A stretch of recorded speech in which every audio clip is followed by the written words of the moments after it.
pelan-pelan orang yang sudah menikmati mau bayar kemudian. Kalau Pak Jokowi di Solo ini susah negonya, udah gua jalanin dulu. Dan kemudian memang harus ada beban tambahan yang harus dia pikirin terus tiap tahunnya. Nah, bagaimana kombinasi yang pas? Itu tadi pertanyaannya Pak Ahok. Nah, yang kedua saya kira menarik ya. Persoalan jaminan kesehatan itu persoalan bukan cuman sekadar niat baik. Tapi ada tantangan besar yang secara nyata kita hadapi sekarang. Dan kalau itu tidak direspon secara tepat, nyaris bangsa ini saya kira bisa kelelep dibanding negara lain. Nah, pertanyaan terakhir dari Pak Ahok ya, pasnya itu seperti apa model Jakarta ini? Barangkali saya mau mengundang dulu dari siapa ya? Barangkali Pak Hasbullah atau nih Bung Indra bisa komentar. Mungkin secara umum dulu, tapi nanti pelan-pelan kita coba bantu rumusin. Seandainya daerah bisa membuat contoh supaya BPJS kesehatan ini bisa betul-betul jalan 1 Januari 2014, kira-kira apa yang bisa dilakukan? Baik, terima kasih. Selamat siang, salam sejahtera. Assalamualaikum warahmatullahi wabarakatuh. Mudah-mudahan bukan kampanye ya, maaf. Kalau kampanye ini duduk saya salah ini. Nanti dipantau ternyata saya pendukung salah satu dari kandidat.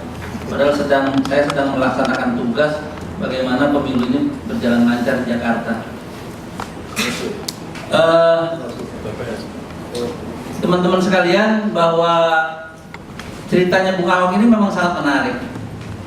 Saya ingin menceritakan sedikit terakhir perkembangan yang ada dari Kementerian Kesehatan terkait dengan RPP dan Perpres.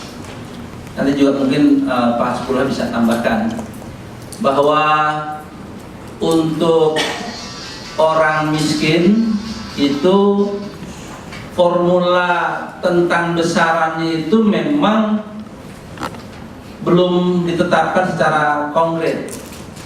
Apakah tetap 6.500, apakah 10.000, apakah 15.000. Kemudian yang kedua, tolok ukur siapa yang dimaksud dengan fakir miskin dan orang tidak mampu itu juga belum putus. Tetapi dari Komite Aksi Jaminan Sosial KAJS sudah mencanangkan yang dimaksud dengan miskin itu merujuk pada Undang-Undang Nomor 23 Tahun 2011 tentang penanganan fakir miskin. Jelas di situ dinyatakan dalam pasal 1 ayat angka 1-nya, yang dimaksud dengan fakir miskin adalah orang yang tidak punya penghasilan atau punya penghasilan tetapi tidak menutupi untuk kehidupan yang layak. Nah, karena kata ada layak, KAJS merujuk kepada Undang-Undang 13 2003 dengan mengacu pada pasal 27 ayat 2 Undang-Undang Dasar. Untuk menentukan layak, maka dilakukanlah survei oleh Dewan Pengupahan yang untuk menetapkan upah minimum atas dasar kebutuhan hidup layak. Dengan demikian kita artikan bahwa fakir miskin dan orang tidak mampu adalah orang yang punya penghasilan tidak mencapai upah minimum. Dan itu harus ditanggung oleh negara. Dan karena itu harus tanggung negara. Itu KAJS masih bertahan sampai hari ini. Untuk sikap itu masih bertahan. Nah, terkait sedikit dikaitkan dengan Bung Ahok tadi. Nah, sekarang bagaimana Jakarta kan gitu? Sebelum kita nanti balik lagi ke nasional, kita coba dulu ke Jakarta. Apakah nanti Gubernur Jakarta siapapun dia, mudah-mudahan kita berharap Bung Ahok bisa jadi, sanggup enggak untuk menjamin itu? Karena Jakarta untuk mengukur fakir miskin itu ya gampang-gampang susah. Kalau dibilang orang itu miskin, pemulung, pakai HP. Ya kan? Di kampungnya punya motor. Bahkan ada yang rumahnya juga sudah bertingkat. Saya tahu itu. Di Jakarta dia pemulung. Berobat nggak sanggup. Nah ini tantangan. Jakarta memang penuh dengan aneka ragam tipu muslihat, bukan hanya dari pejabat negaranya, dari rakyatnya juga penuh tipu muslihat. Jadi hati-hati juga itu orang Jakarta. Ini dalam kategori untuk memberikan jaminan kepada orang miskin. Kemudian yang kedua, yang menjadi concern KAJS juga, termasuk BPJS Pos di sini, bahwa kami menolak konsep dengan istilah paket. Karena konsep yang ditawarkan oleh Kemenkes dalam 3 kali rapat kita Pak Asbullah ya, bahwa dengan Kemenkes dengan juga stakeholder yang terkait dengan kesehatan, itu mereka pakai istilah paket. Kami tolak, tidak. Karena undang-undang BPJSN maupun undang-undang BPJS tidak mengenal istilah paket. Yang dikenal adalah manfaat jaminan kesehatan dari mulai preventif, kuratif sampai tif-tif yang lainnya itu. Ada 4 tif di belakangnya. Itu tekanan kita. Kita nggak mau. Nah, dari kebetulan salah satu setingkat dirjen ya Pak, saya nggak tahu itu sepakat itu dengan KAJS yang dari kesehatan. Kita harus hapus itu, nggak pakai. Kami nggak mau istilah paket.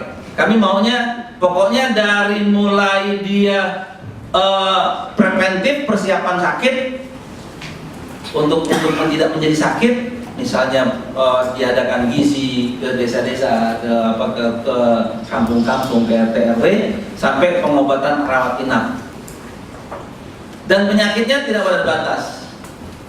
Konsen kita yang ketiga seperti Bung Ahok tadi katakan bahwa boleh saja sistem rujukan, tetapi portabilitas harus diberlakukan. Karena di situ disimpangkan, enggak dikaburkan. Kita kuatkan. Portabilitas harus. Kalau rujukan kan sekedar ketika kita memang sedang menetap di suatu tempat, Jakarta misalnya. Tapi kan kita juga kadang-kadang ada di Bangka Belitung, ada di Papua, ada di Jawa Tengah, ada di Karawang, ada di mana-mana. Nah, ketika kita berada di mana-mana itu di luar kita menetap sakit, kartu yang single identity number ini harus berlaku. Saya belum masuk ke pertanyaan Bung Ahok nanti ke pernyataan Bung Ahok di 2012 ini. Nah, yang keempat masuk ke wilayah itu Bung Ahok. Kalau bicaranya kan ini tinggal 2012. Gubernur ini besok Juli, 11 Juli sampai 2014 1 Januari. Nah, kalau saya sih inginnya dalam konteks kontes untuk mencapai gubernur oleh siapa saja. Jakarta ini di kantor-kantor Pemda dari mulai kantor gubernuran sampai di kelurahan itu puluhan ribu. Itu pekerja berstatus PHL, pekerja harian lepas yang sudah puluhan tahun, dan dia nggak masuk dalam kategori fakir miskin karena pendataan oleh BPS. BPS mengatakan bahwa orang yang berpenghasilan di bawah berapa? $2 sebulan ya? Atau berapa itu? Nah, sekarang mereka punya upah, walaupun upahnya tidak juga masih di bawah minimum, sekitar 500 ribuan, dibayar per 3 bulan sekali nih Bung Ahok. Nah, calon gubernur harus tahu nih bahwa PHL itu dibayar 3 bulan sekali.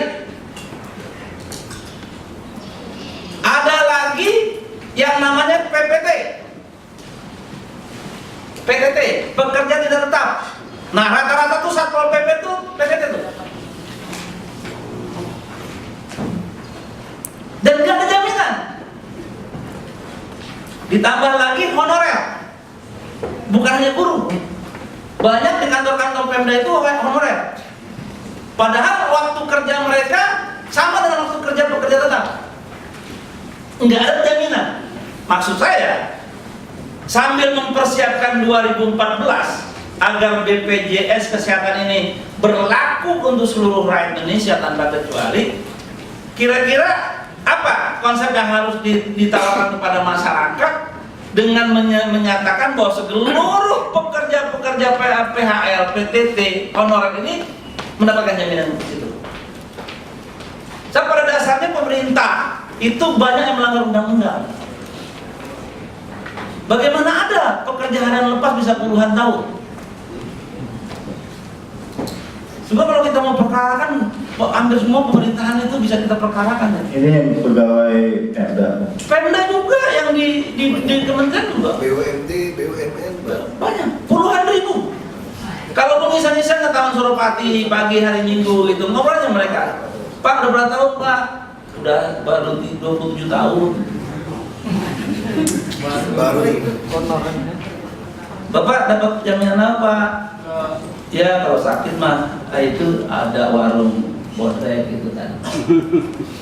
Paling puskesmas sih oke lah, tapi kalau tidak dirawat nggak ada jaminan, karena dia bukan pegawai Pemda. Nah maksud saya itu konsentrasi itu akan lain itu perhatian masyarakat. Yang keempat yang mungkin yang harus dikonsentrasi, bagaimana orang-orang yang kebetulan mencari nafkahnya di kaki lima itu dengan penghasilan yang sederhana itu mendapatkan jaminan, baik jaminan kesehatannya maupun jaminan tidak digusur secara sia-sia seperti kayak tadi yang disebut itu kan, kampret segala macam itu kan, yang udah dia mencari rezeki halal, pemerintah nggak memberikan tempat pekerjaan, digusur, diusir lagi kayak anjing.